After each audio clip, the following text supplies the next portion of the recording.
الحمد لله نحمده ونستعينه ونستغفره ونؤمن به ونتوكل عليه ونعوذ بالله من شرور أنفسنا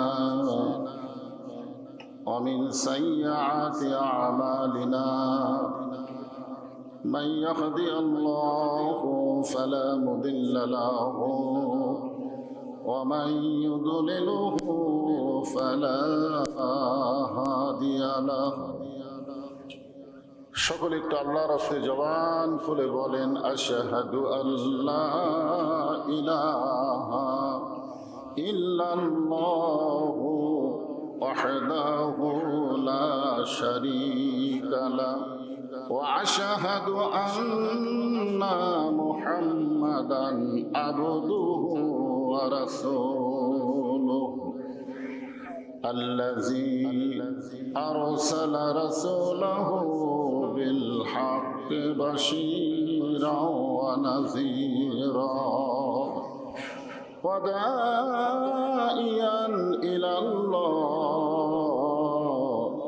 بإذنه وسراجا منيرا فقد قال الله تعالى في كلامه المجيد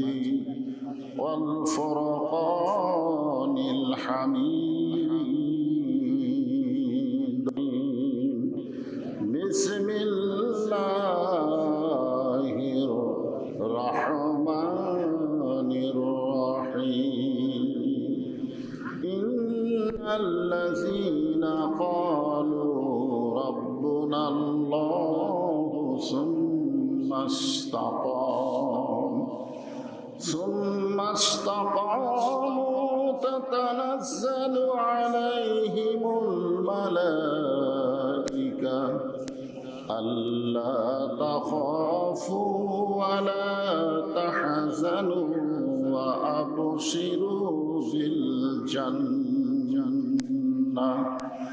وأبشروا بالجنة التي كنتم توعدون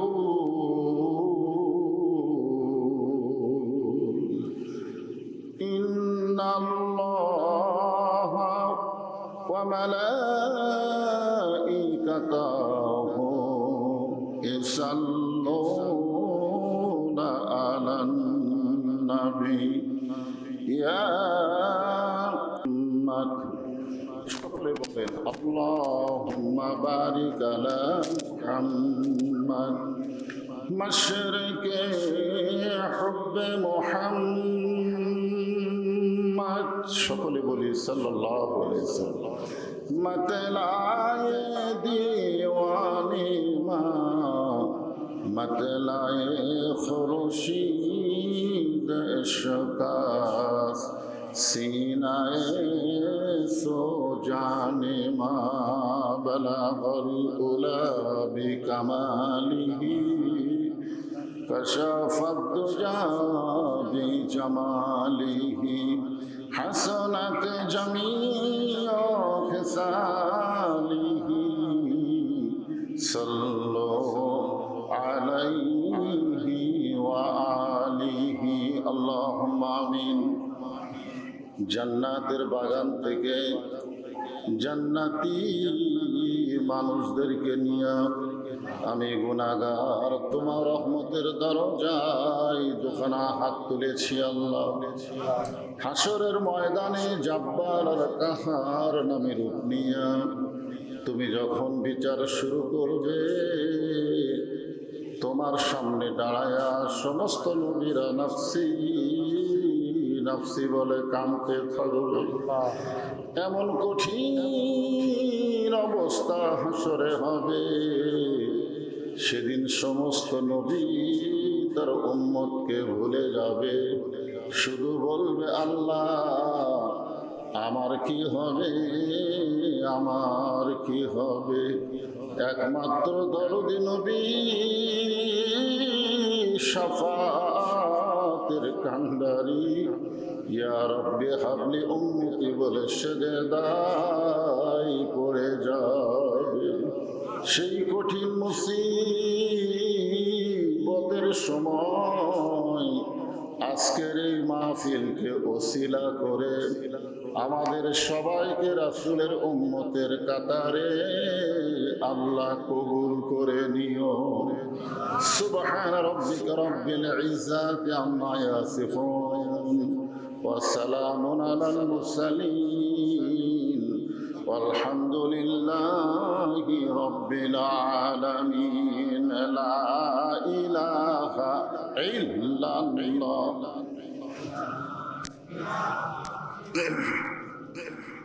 লা ইলাহা ইল্লাল্লাহ। লা ইলাহা ইল্লাল্লাহ। লা ইলাহা ইল্লাল্লাহ। লা ইলাহা ইল্লাল্লাহ। লা ইলাহা ইল্লাল্লাহ। আফজালুল জিকির, সমস্ত জিকিরের ভিতরে উত্তম জিকির হচ্ছে লা ইলাহা ইল্লাল্লাহ। আল্লাহ রাসূল বলেছেন, কোন ব্যক্তি যদি সারা জীবন পাপ করে আর মৃত্যুর সময় জবানে এই জিকির যদি জারি থাকে, শুধুমাত্র এই কলেমার জিকির জবানে জারি থাকার কারণে আল্লাহ তাকে মাফ করে দেয়। এত বড় দামি জিকির, সকলেই মহব্বতে জবান করলে লা ইলাহা ইল্লাল্লাহ। লা ইলাহা। মরণের কালে বুঝিতে পারিবা, কবরে গেলে বুঝিতে পারিবা, এই কলেমার কত গুণ। লা ইলাহা ইল্লাল্লাহ বলো রে মুমিনগণ। লা ইলাহা ইল্লাল্লাহ। এই কলেমার জন্যে নবীজি, এই কলেমার জন্যে নবীজি সহিলেন কত জ্বালাতন। লা ইলাহা ইল্লাল্লাহ বলো রে পাগল মন। লা ইলাহা ইল্লাল্লাহ জোরে লা ইলাহা ইল্লাল্লাহ। যার দিলে আছে আমার আল্লাহর ভয়, কার ভয়? যার মনে আছে আল্লাহর ভয়। আল্লাহ আল্লাহ সব সময় আহার নিদ্রা ভালো লাগে না, এই দুনিয়া ভালো লাগে না, ভালো লাগে শুধু আল্লাহ। লা ইলাহা ইল্লাল্লাহ। লা ইলাহা লা ইলাহা ইল্লাল্লাহ মুহাম্মাদুর রাসূলুল্লাহ। সকলেই বলি, কেউ ফাঁকি দিব না, সকলেই বলি সাল্লাল্লাহু আলাইহি ওয়াসাল্লাম। এই মুহাম্মদ রাসূলুল্লাহ বলার সঙ্গে সঙ্গে আল্লাহ রাসূলের জামাতা সাহাবী হযরত আলী বলেছেন যে আল্লাহর নবীর নাম উচ্চারণ করলো অথচ নবীর প্রতি দরুদ করলো না, ওই ব্যক্তি হলো সবচাইতে বড় কৃপণ। তা আমরা নবীর নাম কলেমার শেষে কি বললাম? মুহাম্মাদুর রাসূলুল্লাহ। বক্তা বলার আগেই বলা লাগবে সাল্লাল্লাহু আলাইহি ওয়াসাল্লাম। তারতা কুমড়াগাড়ি, কুমড়াপাড়া বাইতুল ফজল জামি মসজিদ প্রাঙ্গণে জি আজকের এই তাফসীর কোরআন মাহফিলে সম্মানিত সহ সভাপতি যিনাদেরকে আল্লাহ কবুল করেছেন, মঞ্চে উপবিষ্ট আছেন, তাদেরকেও অন্তরে অন্তঃস্থল থেকে আমি শুভেচ্ছা জ্ঞাপন করছি। আজকের এই মাহফিলের সম্মানিত প্রধান অতিথি, সম্মানিত বিশেষ অতিথিবৃন্দ, সম্মানিত আমন্ত্রিত অতিথিবৃন্দ সকলকেই অন্তরের অন্তঃস্থল থেকে আমি শুভেচ্ছা জ্ঞাপন করছি। আজকের এই মাহফিলের সম্মানিত ওলামায়ে কেরাম, এ জাতির শ্রেষ্ঠ সন্তান হচ্ছে আলেম ওলামা। আল ওলামা ওয়ারাসাতুল আম্বিয়া, আলেমগণ হচ্ছে নবীদের ওয়ারিস। বলেন সুবহানাল্লাহ। আল্লাহ কোরআনে বলেছেন, ইন্নামা ইয়াখশাল্লাহ মিন ইবাদিহিল উলামা। বান্দা সমূহের ভিতরে আলেম বান্দারাই সবচাইতে আল্লাহকে বেশি ভয় করে। যে সমস্ত আলেম ওলামা মাগরিবের নামাজের পর থেকে এতক্ষণ পর্যন্ত কোরআন হাদিসের আলোকে গুরুত্বপূর্ণ আলোচনা করে আপনাদেরকে শোনালেন, যে সমস্ত আলেম ওলামা আপনাদের মাঝে মাঝে বসে আছেন এবং মঞ্চে উপবিষ্ট আছেন, সকলকে অন্তরের অন্তঃস্থল থেকে আমি শুভেচ্ছা জ্ঞাপন করছি। এই মুহূর্তে আমার সামনে যারা বসে আছেন, যিনাদেরকে আল্লাহ দয়া করে রহম করে আজকের এই জান্নাতের বাগানে কবুল করেছেন, যখন আমি বললাম কবুল করেছেন, তখন আপনাদের কিছু বলা দরকার ছিল। আপনারা কি মনে করছেন যে নিজের ইচ্ছা এখানে আইছেন? আপনি যত ইচ্ছা করেন, আল্লাহ যদি না চাইতো এই জায়গার মধ্যে আপনি বসতে পারবেন না, কারণ এটা দুনিয়ার সাধারণ কোনো জায়গা নয়। যেখানে কোরআন হাদিসের আলোচনা হয়, জিকির আজকার হয়, ওই জায়গাকে বলা হয় রিয়াজুল জান্নাহ, বেহেশতের টুকরা। আর বেহেশতের টুকরার ভিতরে সবাই বসতে পারে না। আল্লাহ যাদেরকে পছন্দ করে একমাত্র তারাই এই এরিয়ার মধ্যে বসে গেছে। আল্লাহ কোরআনে বলেছেন, মা আসাবাকা মিন হাসানাতিন ফামিনাল্লাহ। বান্দা বান্দির দ্বারা ভালো কাজ যখন হয়, এই কাজ বান্দা বান্দি করে না, বরং আল্লাহ করায়। আপনারা একটু অন্তর থেকে চিন্তা করে বলেন তো, এই কোরআনের মাহফিলে বসাটা ভালো কাজ না খারাপ কাজ? তাহলে এই ভালো কাজ কি আপনারা করলেন না আল্লাহ করালো? তাহলে এই মুহূর্তে কি আপনারা বিশ্বাস করতে পারেন যে আল্লাহ আপনাদের উপরে রাজি আছেন? কারণ আল্লাহ যদি রাজি না থাকতো তাহলে আপনারা এই সামিয়ানার নিচে বসতে পারতেন না। যে আল্লাহ কিছু সময়ের জন্য কিছু বান্দার উপরে রাজি হয়ে যায়, ওই বান্দা যত বড়ই গুনাহগার হোক না কেন, তাকে আল্লাহ আর জাহান্নাম দেয় না, তাকে জান্নাতের মালিক বানায়া দেয়। এই জন্য আমার সামনে যারা বসে আছেন, আমি জান্নাতি মানুষদেরকে আমার অন্তরের অন্তঃস্থল থেকে শুভেচ্ছা জ্ঞাপন করছি। যে সমস্ত মা বোনেরা পর্দার অন্তরালে বসে বসে আলোচনা শুনতেছেন, আমি তাদেরকে শ্রদ্ধা জ্ঞাপন করে এই মুহূর্তে আমি জানতে চাচ্ছি আপনারা সকলে কেমন আছেন? আলহামদুলিল্লাহি রাব্বিল আলামিন।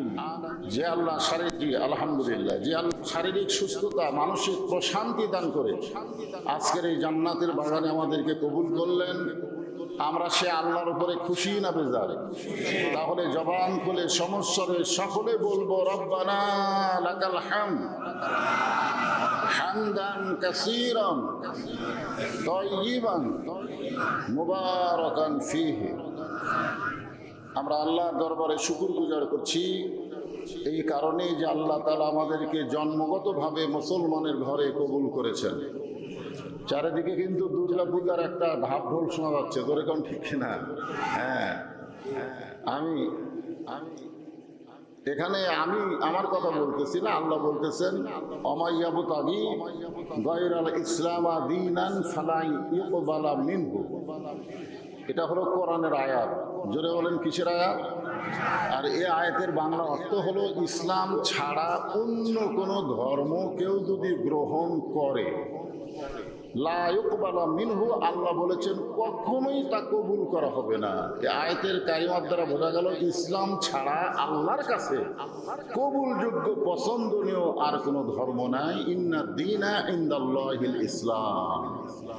তো আল্লাহ আমাদেরকে সে আল্লাহর পছন্দনীয় ধর্ম ইসলামের মধ্যে কবুল করেছেন। খুশি না বেজার? জবান করে বলি আলহামদুলিল্লাহ। আল্লাহর দরবারে আমরা শুকরগুজার করছি যে আল্লাহ ভাগ্যগুণে আমাদেরকে বিশ্ব নবীর উম্মত হিসাবে কবুল করেছেন। যেই নবী এই মাস, আবার এই মাসে দুনিয়া থেকে বিদায় হয়ে গেছেন। এই জন্য এই মাসের নাম আমরা সকলেই জানি, রবিউল আউয়াল মাস। জোরে বলেন, কি মাস? প্রায় শেষের দিকে মাসটা পৌঁছে যাচ্ছে। তো আল্লাহ রাসূল এসেছিলেন, আবার চলে গেছেন। কিন্তু আমাদের জন্য দুটা জিনিস রেখে গেছে, একটা হলো আল্লাহর কোরআন, আর একটা হলো তার জীবন আদর্শ। রাসূল বিদায় হদের খুতবায় বলেছেন যে তোমাদের জন্য কোনো চিন্তা নাই, টেনশন নাই, আমি দুটা জিনিস তোমাদের জন্য রেখে গেলাম। এই দুইটা জিনিসকে তোমরা যদি আঁকড়ে ধরো, লান তাকিদ করে বলা হয়েছে, তোমরা কখনোই গোমরাহি হবে না। আল্লাহর কাছ থেকে গোমরাহি থেকে আমরা পানা চাই। আমরা সেই রাসূলের জীবনী থেকে আলোচনা শুনবো। আমি যে আয়াতে কারিমা আপনাদের সামনে তেলাওয়াত করেছি, সে আয়াতকেও সামনে নিয়ে কথাবার্তা বলবো, কিন্তু সেই নবী সম্পর্কে আমাদের একটু জানা দরকার। ধরে কোন ঠিক কিনা? নবী সম্পর্কে না জানলে মানবেন কেমন? আজকে আমরা চৌকিদারকে চিনি, আবার এসপি কেও চিনি। আপনারা বলেন যে দুইজনকে কি আমরা সমান মানি? দুইজনকে সমান মানি? চৌকিদার তো চৌকিদার, আর এসপি তো এসপি। কিন্তু এটা চেনার কারণে, যদি না চিনি, এমন একটা গ্রামে গেছি চৌকিদারের এসপি আমরা কাউরে চিনি না, তখন কিন্তু দেখবেন কোনো ভক্তিও আসবে না, যে কে এসপি কে চৌকিদার আমরা তো চিনি না। আজকে গোটা পৃথিবীতে বহু নেতা আছে, কিন্তু আমাদের নবী শুধু নবী না, তিনি হলেন বিশ্ব নেতা। জোরে কোন কথা ঠিক কিনা? হ্যাঁ, এই জন্য আল্লাহ কোরআনে বলেছেন, লাকাদ কানা লাকুম ফি রাসূলিল্লাহি উসওয়াতুন হাসানা। যদি তোমরা সফলতা অর্জন করতে চাও, তাহলে বিশ্ব নবীর আদর্শকে তোমরা গ্রহণ করে নাও। আমরা নবীর আদর্শ যদি গ্রহণ করি, তাহলে কেবলমাত্র আল্লাহ আমাদেরকে সফলতা দান করবেন। আমাদের নবী হলেন এমন নবী, যেই নবীকে আল্লাহ তাআলা দুনিয়া থেকেই একটা ভ্রমণের মাধ্যমে আল্লাহ জান্নাতে প্রবেশ করাইছিলেন। বলেন সুবহানাল্লাহ। সেই ভ্রমণকে আমরা বলি লাইলাতুল মেরাজ। মেরাজের রজনীতে আল্লাহ তাআলা আমাদের নবীকে জান্নাতে প্রবেশ করাইছিলেন। নবী যখন জান্নাতে প্রবেশ করলেন, তখন নবীর সঙ্গে একজন ফেরেশতা ছিলেন। ফেরেশতার নাম হলো হযরত জিবরাইল। ফেরেশতা জিবরাইল বললেন, ইয়া রাসূলুল্লাহ, আপনি যখন জান্নাতে প্রবেশ করলেন, আপনি যদি জান্নাত থেকে বের না হন, আল্লাহ আপনাকে জান্নাত থেকে বার করে দিবে না। কারণ জান্নাতের একটা শর্ত আছে। জান্নাতের কি আছে? শর্ত হলো ফাদখুলুহা খালিদিন।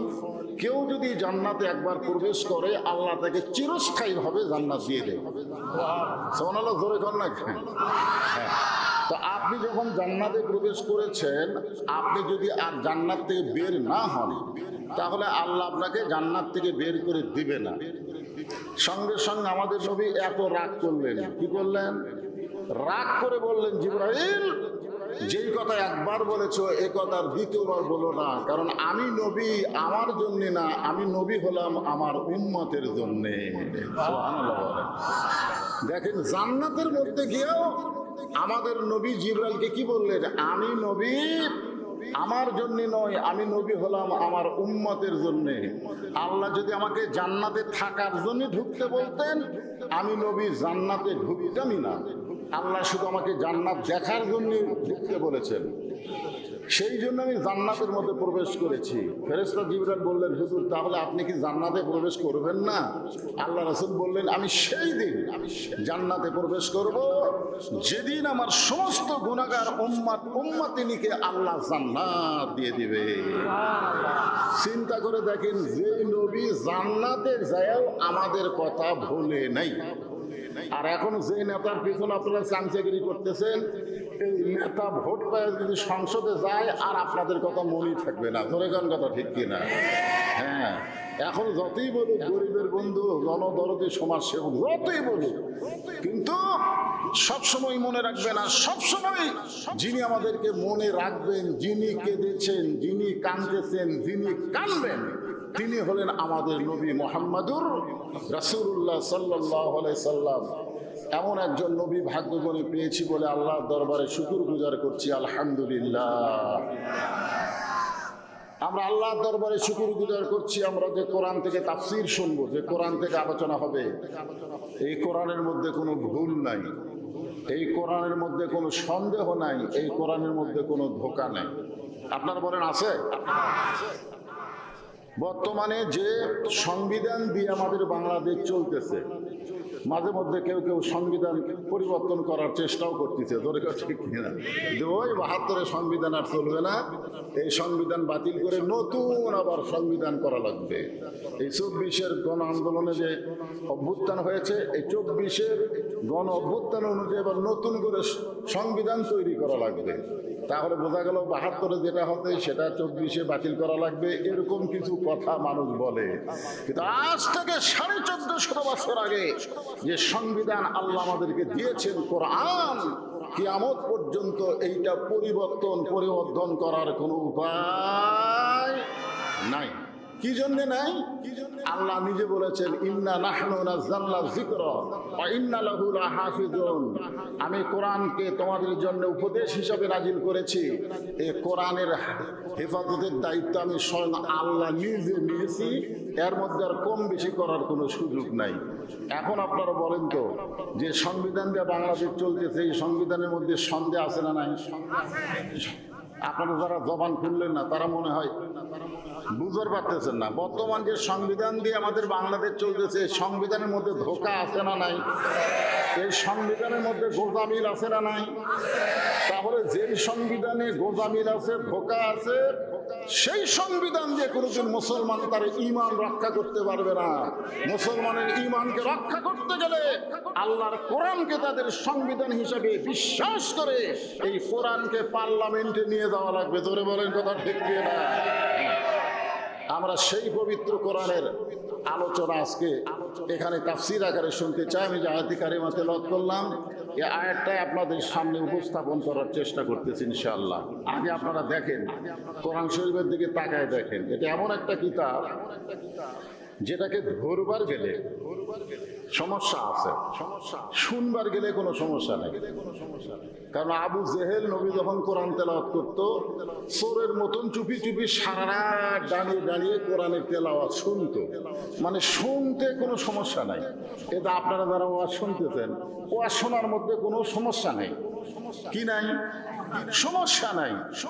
সারা রাত কোরআন ডানায় ডানায় শুনেছে, সকালবেলা এসে কোরআনের পক্ষে তারিফ করে আবু জেহেল বলতেছে, এত সুন্দর কোরআনের বাণী, রাতটা কোন দিক দিয়ে গেল আমি বুঝবারই পারিনি। তার মানে বলছি যে 12টা বন্ধু ওয়াজ করলো, কোন দিক দিয়ে সময় গেল আমি বুঝবারই পারিনি। এটা তো শোনা, এটার নাম কি? এটা শোনা, মানে শুনতে এত ভালো লাগছে যে সারা রাত চলে গেছে, আমি বুঝবারই পারিনি। তা আবু সুফিয়ান বলতেছে, নেতা, যেই কোরআন শুনতে এত ভালো লাগে, রাত কোন দিক দিয়ে যায় বোঝা যায় না, সেই কোরআন ধরতে অসুবিধা কি? মানে শুনলেই যদি এত মজা লাগে, তাহলে এটা ধরবার গেলে সমস্যা কি? তা আবু জেহেল বলতেছে যে, আবু সুফিয়ান, কোরআনকে যদি গ্রহণ করি, কোরআনকে যদি আমরা ধরি, তাহলে তোর আর আমার এই ভুয়া নেতাগিরি চলবি না। কারণ কোরআনকে যদি গ্রহণ করি, তাহলে তোর আমার ভুয়া নেতৃত্ব চলবে না, আসল নেতা হয়ে যাবে কোরআন যার উপর নাজিল হয়েছে, সেই মুহাম্মাদুর রাসূলুল্লাহ। কিয়ামত পর্যন্ত একজনই নেতা থাকবে, আর কোন নেতা আমরা মানিও না, আমরা বুঝিও না, আমরা জানিও না। তিনি হচ্ছেন আমার নেতা, তোমার নেতা। এখন চিন্তা করেন, আবু জেহেলের তরফ থেকে শুরু হয়েছে, যদি কোরআনকে গ্রহণ করি তাহলে আমাদের এই ভুয়া নেতাগিরি চলবে না। আজও বাংলাদেশে যারা ভুয়া নেতৃত্ব দিচ্ছে, তারা কখনো কোরআনের পক্ষে কথা বলবে না, কোরআনের হক কথা শুনবেও না, কেউ বলবার গেলেও বলতে দিবে না। ধরে কান কথা ঠিক কিনা? খুব খেয়াল করবেন। তারপরে এক ভাই এখান থেকে মাঝখান থেকে বলেছে, এ কোরআনকে ধরবার গেলে কি হওয়া লাগবে? পবিত্র হওয়া লাগবে। আসলে এটা কোরআনেরই ভাষা, লা ইয়ামাসসুহু ইল্লাল মুতাহহারুন। ততক্ষণ পর্যন্ত তুমি কোরআন স্পর্শই দূরের কথা, এরকম হাত দিবারও পারবা না, যতক্ষণ পর্যন্ত তুমি পবিত্র না হবা। তাহলে কোরআনকে ধরবার গেলে যদি পবিত্র হতে হয়, তাহলে সেই কোরআন যদি বাংলাদেশের পার্লামেন্টে যায়, তাহলে গোটা বাংলাদেশ কেমন পবিত্র হবে, এইটা আমাদের দেখার দরকার আছে না নাই? দরকার আছে না নাই? এখনো তো আমরা দেখতে পারিনি, একটু দেখার দরকার। আসলে কোরআন যখন মানুষ মানবে, আমি আয়াতে কারিমা তেলাওয়াত করেছি, ইন্নাল্লাযীনা ক্বালু রাব্বুনাল্লাহ সুম্মা ইসতাকাম, নিশ্চয় যারা বলবে আল্লাহ আমার রব, শুধু বলবে না, এর প্রতি যারা ইস্তেকাম থাকবে, এর প্রতি যারা অটল থাকবে। আজকে শুধু কোরআনের পক্ষে আমরা চিল্লাচিল্লি করবো, তা করলে হবে না। বাস্তবে আল্লাহর কোরআনকে গ্রহণ করা লাগবে, তারপরে যা হয়ে যায়। জোরে কোন কথা ঠিক কিনা? হ্যাঁ, এখন আল্লাহর কোরআনকে গ্রহণ করলে আমাদের বাংলাদেশের চেহারা কেমন পরিবর্তন হবে, সেইটা বুঝাইতে গিয়ে আমি আপনাদের সামনে একটা ঘটনাকে উপস্থাপন করলাম। এই আয়াত অনুসারে একটু মনোযোগ দিয়ে শুনবেন। মানুষটির নাম হলো হযরতে ওমর। জোরে বলেন, নাম কি? ছদ্মবেশে মদিনার অলিগলি ঘুরতে গিয়া হঠাৎ হযরত ওমর দেখতে পায় বিস্তীর্ণ মরুভূমির ভিতরে একজন রাখাল উট আর দুম্বা চড়ায়। হযরত ওমর আল্লাহর কোরআনকে দেখার জন্য, এই যে কোরআন শুনবার আছেন, এই কোরআন শুধু শুনলে হবে না, বাস্তবে আল্লাহর কোরআন দেখা লাগবে। জোরে কোন কথা ঠিক কিনা? শুধুমাত্র আল্লাহর কোরআনকে দেখার জন্য রাখালকে সালাম দিলেন, আসসালামু আলাইকুম রাখাল ভাই, আমার পেটে ক্ষুধা লাগছে, আমি উঠে এক পেয়ালা দুধ চাই। রাখাল মুচকি মুচকি হাসে। ওমর ফারুক চমকে গিয়ে বললেন, রাখাল, তোমাকে সালাম দিলাম, তুমি সালামের উত্তর দিলা না। আমি ক্ষুধার দালায় উটের এক পেয়া দুধ চাইলাম, সে দুধ তুমি দিবা কিনা সেটাও বলো না। রাখাল মুচকি মুচকি হাসে আর বলে, পথিক, তোমার সালামের উত্তর দিবার পারবো না, উটের দুধও তোমাকে দিবার পারবো না। ওমর ফারুক বললেন, আমার অপরাধ কি? রাখাল বললেন, তোমার অপরাধ হলো আগে তোমার পরিচয় দাও। তোমার অপরাধ হলো আগে তোমার পরিচয় দাও। এখানে যে আমরা আসি, আমাদের একটা পরিচয় আছে না নাই? জোরে কোন আছে না নাই? কি পরিচয়? বদরুশিদ পরিচয়। হ্যাঁ, কারণ আল্লাহ কোরআনে বলেছেন, লা তামুতুন্না ইল্লা ওয়া আনতুম মুসলিমুন, মুসলমান না হয়ে কেউ মরিও না। তুমি যত বড় এমপি হও, মন্ত্রী হও, তালুকদার হও, চৌধুরী হও, এইটা তোমার কোনো পরিচয় নাই। তোমার পরিচয় হলো জন্মানোর সময় মুসলমান, মৃত্যুর সময় মুসলমান। জোরে কোন কথা ঠিক কিনা? রাখাল বলতেছে, তোমার অপরাধ হলো তোমার পরিচয় দাও। ওমর ফারুক চিন্তায় পড়ে গেলেন, আমি আল্লাহর কোরআনকে দেখতে পাইছি, আর এই সময় যদি আমি আমার পরিচয় দেই তাহলে তো কোরআন দেখা যাবে না। এই চিন্তা যখন হযরত ওমর করতেছেন, এমন সময় আল্লাহর কোরআন ওমরের সামনে দাঁড়িয়ে বলতেছেন, ওমর, রাখাল যখন তোমার পরিচয় চাইছে, তুমি আসল পরিচয় দাও। তোমার আসল পরিচয় হলো মিল্লাতা আবিকুম ইব্রাহিম হুয়া সাম্মাকুমুল মুসলিমিন।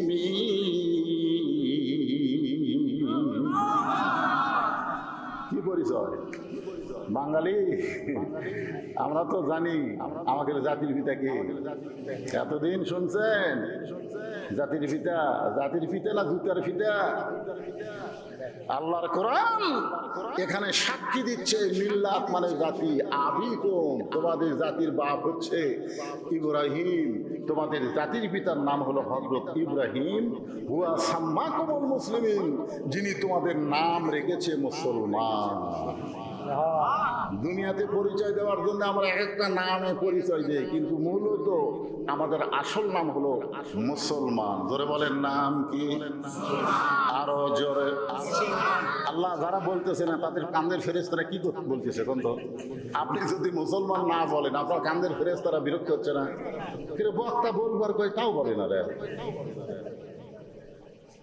তখন আল্লাহ বলতেছে, এই বামাকান্দের ফেরেশতা, কোরআনের আয়াত দিয়ে তাদের জাতির পিতা তাদের নাম রাখছে মুসলমান। এই মুসলমান যারা বলতেছে না, তাদের কাঁধে লেখ বোবা শয়তান। তা আমরা কি বোবা শয়তান হব? তাহলে যখনই বলবো আমাদের পরিচয় কি, জবান খুলে বলবেন মুসলমান। আমাদের পরিচয় কি? আরো জোরে, জোরসে বলুন। জোর হলো না, আরো জোরে। ওমর ফারুক বললেন, রাখাল, আমার পরিচয় যখন শুনতে চাও, তাহলে আমার পরিচয় হলো আমি একজন মুসলমান। রাখাল মুচকি মুচকি হাসে। ওমর ফারুক বলে, আবার হাসার কারণ কি? বলে, হাসার কারণ হলো আসল না নকল। এখানে যে বলা হচ্ছে আসল না নকল। অনেক মুসলমান আছে যারা নামাজ পড়ে না, এরকম মুসলমান আছে না নাই? এখানে এমনও কিছু মুসলমান বসে আছে যারা মাগরিবের নামাজও পড়েনি, এশার নামাজও পড়েনি, কিন্তু ওয়াজ শুনতেছে। আপনারা বলেন তো, যে ব্যক্তিরা ইচ্ছা করে নামাজ বাদ দিল সেই ব্যক্তিরা কি মুসলমান থাকে? কি হয়ে যায়? মান তারাকা সালাত মুতাম্মিদান ফাকাদ কাফারা, মুত্তাফাকুন আলাইহি। বুখারী এবং মুসলিম শরীফের মধ্যে আছে, ইচ্ছা করে কেউ যদি একটা ওয়াক্ত নামাজ বাদ দেয় সে আর মুসলমান থাকে না, সে কাফের হয়ে যায়। আর যারা নামাজই পড়ে না, যারা নামাজই পড়ে না তাদের সম্পর্কে বলা হচ্ছে লা সালাতা লা ঈমানা। যারা নামাজ নাই তার ঈমানই নেই। লা সালাতা লা দীনা, যার নামাজ নাই তার কোনো ধর্মই নাই। বাইনাল আবদি ওয়াল কুফরি তারকুস সালাত, বান্দার কাফের মধ্যে পৃথক করা জিনিসটার নামই হলো নামাজ। এখন যারা ইচ্ছা করে মাগরিব এশার নামাজ পড়ে নাই, যদি আজকে নামাজের ওয়াজ শোনার পরে নিয়ত করে আল্লাহ আমরা এত বড় ভুল করছি, আর ভুল করব না, ফজর থেকে আমরা নামাজ পড়ব, আল্লাহ বলে নিয়ত করার সঙ্গে সঙ্গে যত নামাজ না পড়ার পাপ হয়েছে আমি আল্লাহ মাফ করে দিব।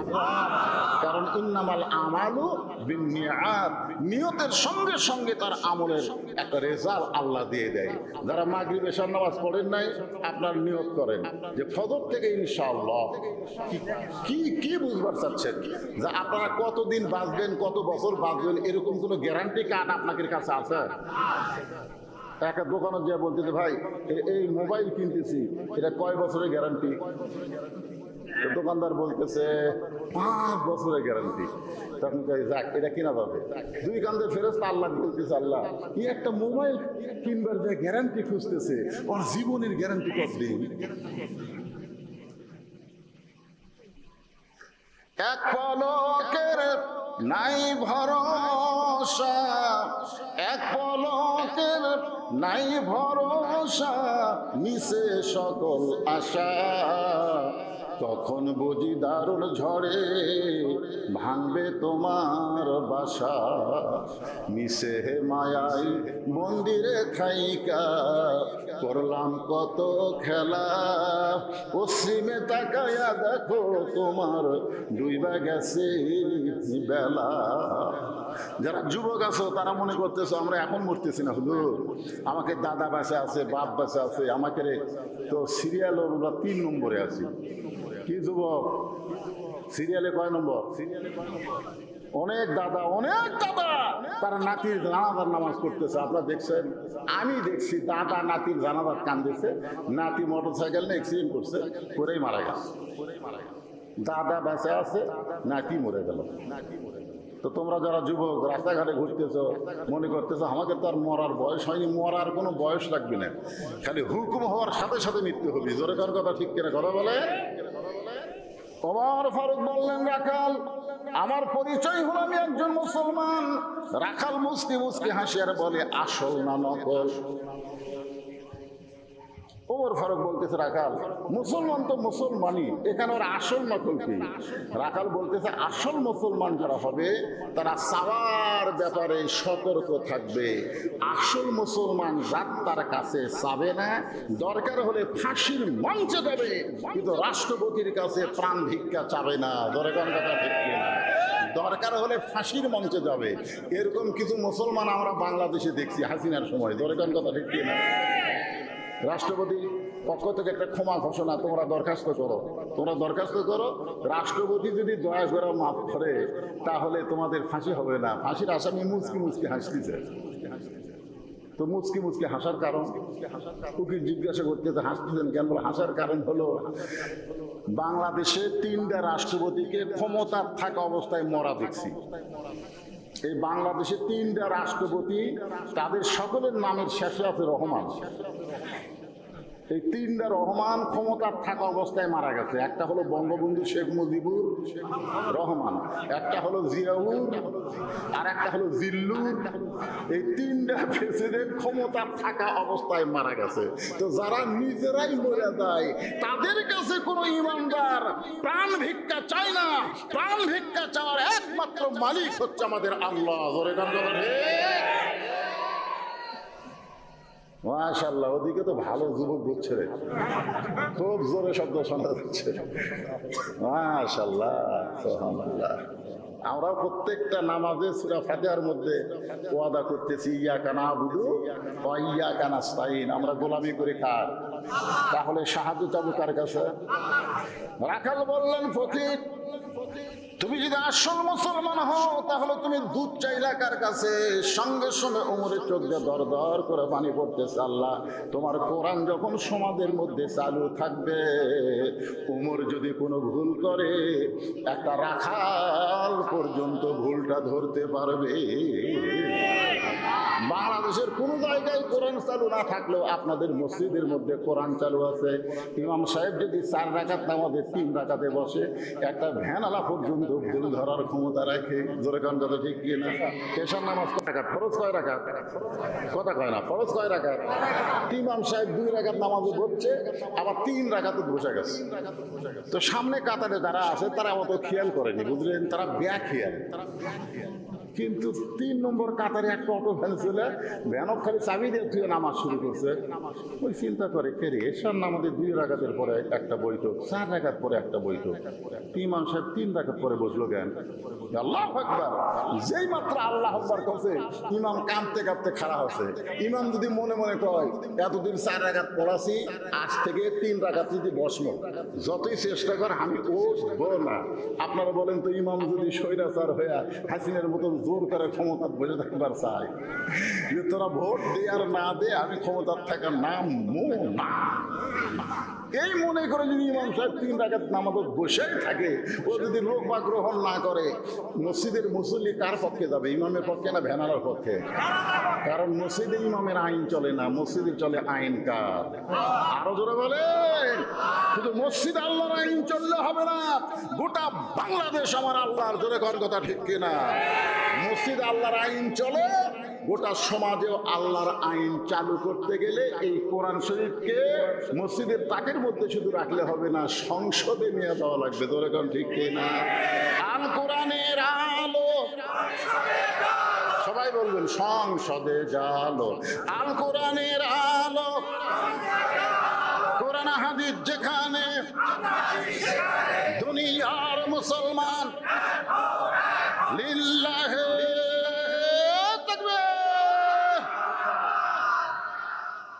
ওমরের চোখে দর দর করে পানি পড়তেছে।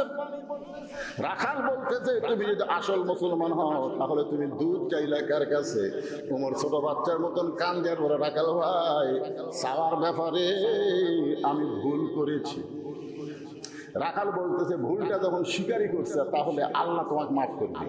আপনারা যত বড়ই ভুল করেন, এতদিন হলে নামাজ পড়েননি, এখন যদি ভুল স্বীকার করেন, এতদিন আওয়ামী লীগ করছেন করে দেখলেন যেই দলের প্রধানমন্ত্রীর থেকে শুরু করে একটা ইএমপি পর্যন্ত থাকে না রে, সগলি পড়ে যায়।